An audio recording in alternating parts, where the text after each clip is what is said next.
အားလုံးပဲမင်္ဂလာပါကျွန်တော်ရဲ့ My Daily Life Channel ကနေကြိုလိုလိုက်ပါတယ်ဒီနေ့မှာတော့ဘဝမှာအလုပ်ပြောင်းချိန်တန်ပြီဆိုတာကိုသိနိုင်တဲ့အချက်ကိုပြောပြပေးသွားမှာပဲဖြစ်ပါတယ်ကျွန်တော်တို့အလုပ်လုပ်နေတဲ့ဘဝမှာအချိန်တစ်ခုရောက်ရင်မေးခွန်းထုတ်စရာတွေရှိလာတတ်ပါတယ်အလုပ်မှာကျွန်တော်တို့တကယ်ပျော်ရွှင်နေရဲ့လားဒီလမ်းကြောင်းကကျွန်တော်တို့ရဲ့ရေရှည်ရည်မှန်းချက်နဲ့ကိုက်ညီရဲ့လားကိုယ်ပိုင်ဖွံ့ဖြိုးတိုးတက်မှုနဲ့ပျော်ရွှင်မှုအတွက်အလုပ်ကင်ပြောင်းလဲချိန်တန်ပြီဆိုတဲ့ခိုင်မာတဲ့လက္ခဏာ9ချက်ကိုပြောပြလိုက်ပါတယ်နံပါတ်1အလုပ်ကိုသွားရမှာစိုးရိမ်နေခြင်းနေ့တိုင်းအလုပ်သွားရတော့မယ်ဆိုတာနဲ့စိတ်ပြက်လက်ပြက်ဖြစ်နေတတ်ပါတယ်ကျွန်တော်တို့ဟာတနင်္လာနေ့မနက်ကိုမုန်းနေုံသာမကပဲတနင်္ဂနွေညနေကတည်းကစိုးရိမ်စိတ်တွေဝင်လာပြီးဆိုရင်အပြောင်းလဲတစ်ခုလုပ်ဖို့အချိန်ရောက်လာပါပြီနံပါတ်2ပြည့်ရည်ခြင်းသို့မဟုတ်တိုးတက်မှုရပ်တန့်ခြင်းလုပ်ငန်းဆောင်တာတွေကစိတ်လှုပ်ရှားမှုမပေးတော့ဘဲကိုယ်အရေးချင်းတိုးတက်ဖို့အတွက်နေရာမရှိဘူးလို့ခံစားရပါတယ်အဖွဲ့အစည်းကကျွန်တော်တို့ကိုမြင့်တင်ဖို့ပြက်ကွက်နေတာထက်ကျွန်တော်တို့ကိုယ်တိုင်ပုံမိုစိန်ခေါ်မှုရှိတဲ့အရာတစ်ခုကိုလိုချင်နေရဆိုရင်အဲ့ဒါဟာရှေ့ဆက်ရမယ့်အချိန်ပဲဖြစ်ပါတယ်နံပါတ်3အလုပ်ကအတိတ်ပဲမဲ့နေခြင်း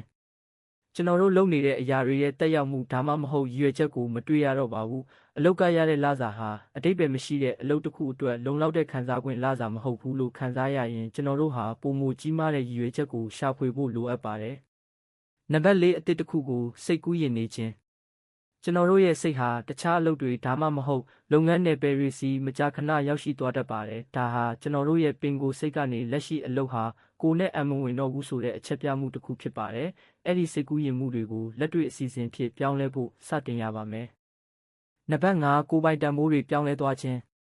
အရင်ကကျွန်တော်တို့အတွက်အရေးကြီးခဲ့တဲ့အရာတွေဟာအခုလက်ရှိလုပ်ငန်းနဲ့ကိုက်ညီမှုမရှိတော့ပါဘူးဥပမာကျွန်တော်တို့ဟာငွေကြေးထက်ကျင့်ဝတ်ကိုပုံမိုတန်ဖိုးထားလာချိန်မှာကျွန်တော်တို့ရဲ့အလုပ်ကလုပ်ရတဲ့အလုပ်တွေကကျင့်ဝတ်နဲ့မညီဘူးလို့ခံစားလာရပြီဆိုရင်ဒါဟာကြီးမားတဲ့ကွဲပြားမှုတစ်ခုပဲဖြစ်ပါတယ်နံပါတ်6အလုပ်နဲ့ဘဝဟန်ချက်ညီမှုမရှိခြင်းအလုပ်အတွက်ကျွန်တော်တို့ရဲ့ကိုယ်ပိုင်ချိန်သို့မဟုတ်စွမ်းရည်တွေကိုအရန်ပေးနေရတဲ့အမြဲတမ်းပင်ပန်းနွမ်းနယ်နေတာဒါမှမဟုတ်မိသားစုတငယ်ချင်းတွေအတွက်အချိန်မပေးနိုင်ဘူးဆိုရင်ကျွန်တော်တို့ရဲ့ကိုယ်ပိုင်ဘဝကိုအလုပ်ကသိမ့်ပိုက်ထားတဲ့ဆိုတာကိုပြသနေပါတယ်နံပါတ်9တန်ဖိုးမထားခံရခြင်းကျွန်တော်တို့ရဲ့ကြိုးပမ်းအားထုတ်မှုတွေကိုအတိမတ်မပြုခံရဘူးဒါမှမဟုတ်မျှတသောလစာနဲ့ခံစား권မရရှိဘူးလို့ခံစားနေရတဲ့လုပ်ငန်းကကျွန်တော်တို့ရဲ့တန်ဖိုးကိုမမြင်နိုင်ဘူးဆိုရင်ကျွန်တော်တို့ရဲ့စွမ်းဆောင်ရည်ကိုအမှန်တကယ်လေးစားပြီးတန်ဖိုးထားမဲ့အဖွဲ့အစည်းကိုရှာဖွေဖို့လိုအပ်ပါတယ်နံပါတ်10ကျန်းမာရေးနဲ့စိတ်ပိုင်းဆိုင်ရာထိခိုက်နေခြင်း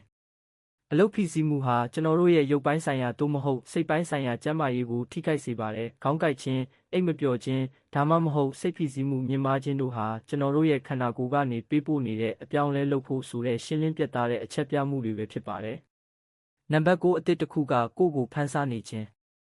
မတူညီတဲ့လုပ်ငန်းနယ်ပယ်တစ်ခုဒါမှမဟုတ်အခန်းကဏ္ဍတစ်ခုကကျွန်တော်တို့ရဲ့စိတ်ဝင်စားမှုကိုအမြဲတမ်းဖန်ဆားနေပါတယ်ဒီဆွဲဆောင်မှုဟာပြင်းမှုတသက်မဟုတ်ပဲကျွန်တော်တို့ရဲ့စစ်မှန်တဲ့စိတ်အားထက်သန်မှုစီကိုဥတည်နေတဲ့လမ်းညွှန်ချက်ဖြစ်နိုင်ပါတယ်ကျွန်တော်တို့ရဲ့အလောက်ကင်လမ်းကြောင်းကိုပြောင်းလဲဖို့ဆိုတာမလွယ်ကူပါဘူးဒါပေမဲ့ဒီအချက်6ချက်ကနေအနည်းဆုံး3ချက်ဒါမှမဟုတ်4ချက်လောက်ကိုခံစားနေရပြီဆိုရင်ကျွန်တော်တို့ဟာရဲရင်စွာအပြောင်းလဲလုပ်ပြီးရှေ့ဆက်ဖို့စဉ်းစားသင့်ပါပြီကျွန်တော်တို့ရဲ့အကောင်းဆုံးစွမ်းဆောင်ရည်နဲ့အပျော်ရွှင်ဆုံးဘဝကိုပိုင်ဆိုင်ဖို့အတွက်မှန်ကန်တဲ့လမ်းကြောင်းပေါ်မှာရှိနေဖို့ဟာကိုယ့်ကိုယ်ကိုအလေးထားခြင်းပဲဖြစ်ပါတယ်အားလုံးကိုကျေးဇူးတင်ပါတယ်